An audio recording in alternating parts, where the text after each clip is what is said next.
Hi అండి. ఈరోజు మనము బీట్రూట్ హల్వా చేసుకోబోతున్నామండి.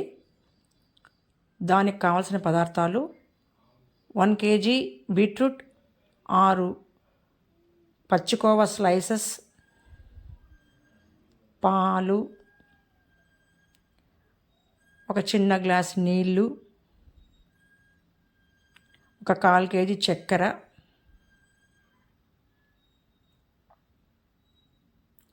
బీట్రూట్ని ఇలా తురిమి పెట్టుకోవాలండి. 6 గడ్డలకు నాకు ఒక బేషన్ వచ్చిందండి. గోడంబి, యాలకులు, నెయ్యి.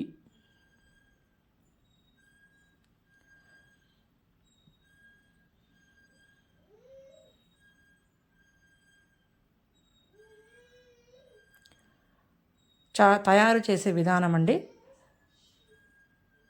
2 గంటలు నెయ్యి వేసుకోవాలండి. పూర్తిగా 2 గంటలు వేసుకోవాలండి. క్వాంటిటీ ఎక్కువ ఉంది కాబట్టి ఫస్ట్ గోడంబిని దోరగా ఎంచుకొని పక్కన పెట్టేసుకుందామండి.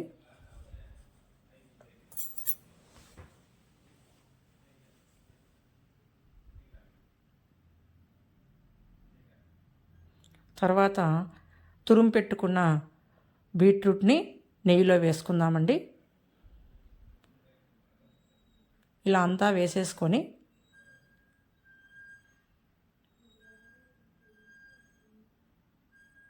పెద్ద మంటలో బాగా వేపుకోవాలండి, అడుగంటకుండా.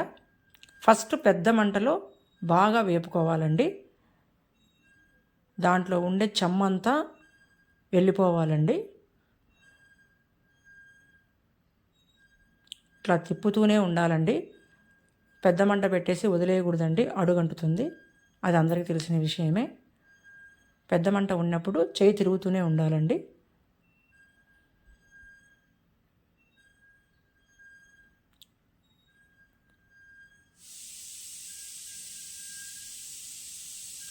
ఇలా కలబెడుతూనే ఉండాలండి. చెమ్మ అంతా పోయే వరకు ఇలా మూత పెట్టుకుంటూ తీస్తూ కలయబెట్టాలండి. చూడండి. ఇప్పుడు బాగా వేపుకున్న తర్వాత దంచిపెట్టుకున్న యాలకుల పొడి వేసేసుకుందామండి. చూడండి, ఎక్కడే కానీ కొంచెం కూడా తేమ లేదు. గడ్డలో ఉండే నీరంతా అయిపోయింది. ఇప్పుడు చక్కెర వేసుకుందామండి. నాకు 1/4 కేజీ చక్కెర పట్టిందండి. ఎందుకంటే నేను 6 స్లైసులు పచ్చికోవా తీసుకున్నానండి. అందుకనేసి 1/4 కేజీ చక్కెర పట్టిందండి. చక్కెర వేసిన తర్వాత పూర్తిగా మారిపోతుందండి. ఆయిలీగా అవుతుందండి బీట్రూట్ మొత్తము. ఇలా ఈ కొంచెం నీరు కూడా లేకుండా చక్కెర అండేదంతా, చక్కెరలో ఉండే వాటర్, ఆ కొంచెం నీరు కూడా లేకుండా వేపుకోవాలండి.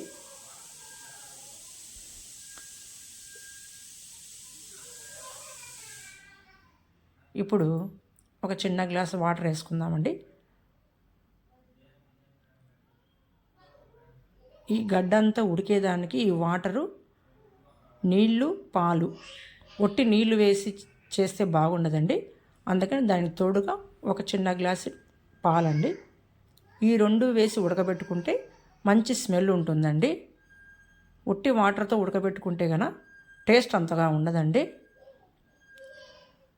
ఇప్పుడు ఈ పాలు, నీళ్ళు కూడా 2 బాగా గడ్డగా పట్టేట్టుగా మూత పెట్టుకుంటూ తీస్తూ మీడియం మంటలో, సిమ్ములో మార్చుకుంటూ చేసుకోవాలండి. అడుగంటకుండా చేసుకోవాలండి.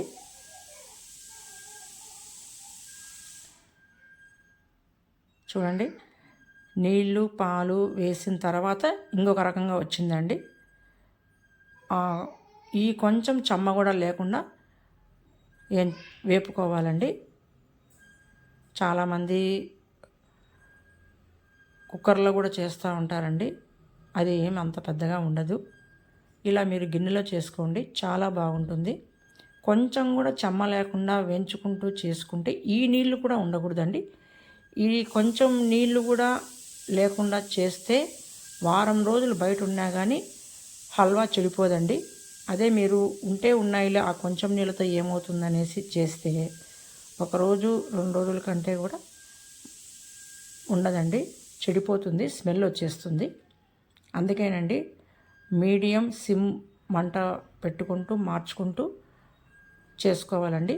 ఇప్పుడు ఈ పచ్చికోవాను స్మాష్ చేసి వేసుకుందామండి. ఇది షుగర్ పేషెంట్స్ కూడా ఆరాంగా తినచ్చండి.